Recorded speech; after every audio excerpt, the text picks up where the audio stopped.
Humanity had been scattered across the stars. A reign of unspeakable dread, under the merciless rule of the Zephyr, had shattered the human home planet and its colonies, scattering its survivors to the universe's farthest reaches.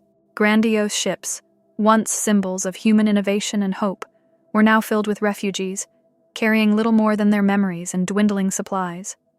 Flight was their only option. The Zephyr offered no quarter, no mercy. Desperation drove them, but space is indifferent to desperation. While some managed to locate new habitable worlds, drawing the lottery of a chance to rebuild, many others weren't as fortunate. Their vessels, meant to be carriers of hope, transformed into silent mausoleums, drifting endlessly in the cold void of space. Yet, amidst the bleakness, a glimmer of hope persisted. One contingent of survivors, fortunate in their journey, chanced upon an undiscovered gem, a serene blue planet nestled in the Orion arm of the Milky Way. It was a world far from the touch of the Zephyrs, a world that promised sanctuary.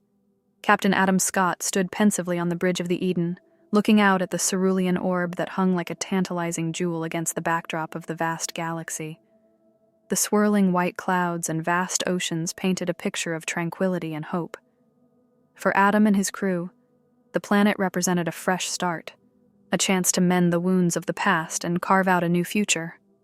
"We've named it Hope's Landing," Lieutenant Rivera said, her voice filled with a quiet optimism as she joined Adam by the viewport. "The scans suggest it's hospitable. We might have hit the jackpot, Captain." Adam nodded, lost in thought. The weight of leadership bore heavily on him, knowing that the choices he made would shape the future of everyone on board. "Begin preparations for landing. Let's ensure we have everything we need for establishing the first settlement." Rivera saluted. "Aye, Captain."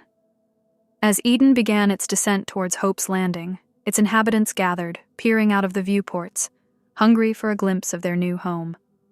Children, born amidst the chaos of flight and never knowing a planet's surface, pressed their faces against the glass with wide-eyed wonder. Descending through the atmosphere, the landscape revealed itself: vast green plains, towering mountain ranges, dense forests, and winding rivers. It was pristine, untouched by industrialization or war. The potential of the planet was evident, and a collective sigh of relief filled Eden's chambers. Upon landing, Captain Scott stepped out onto the planet's surface, the soft ground beneath his boots feeling oddly foreign yet welcoming. The fresh air was invigorating, filled with the sweet scent of alien flowers and the distant calls of unfamiliar creatures. "This is it," he said, addressing the crowd of hopeful settlers that had gathered around. "Hope's Landing, our refuge, our new beginning." The settlers cheered, their voices echoing in the vast landscape. Despite the memories of loss and devastation that haunted them, there was now a sense of purpose, a determination to rebuild and flourish.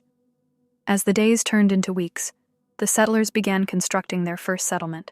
They worked diligently, using every resource available to them. Under Captain Scott's leadership, they formed a community where everyone had a role to play, and unity was their strength. However, the shadow of the Zephyr loomed large in their minds. Every night, as Captain Scott gazed at the stars, he wondered if their relentless pursuers would one day find them.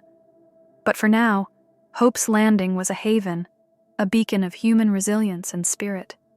As he looked around at the burgeoning settlement, with children playing and families building homes, he whispered to himself, "We've made it. This is our sanctuary, and we'll defend it with our lives." There would be challenges ahead, of that there was no doubt. But humanity had found a glimmer of hope, a place to call home, and they would fight tooth and nail to protect it.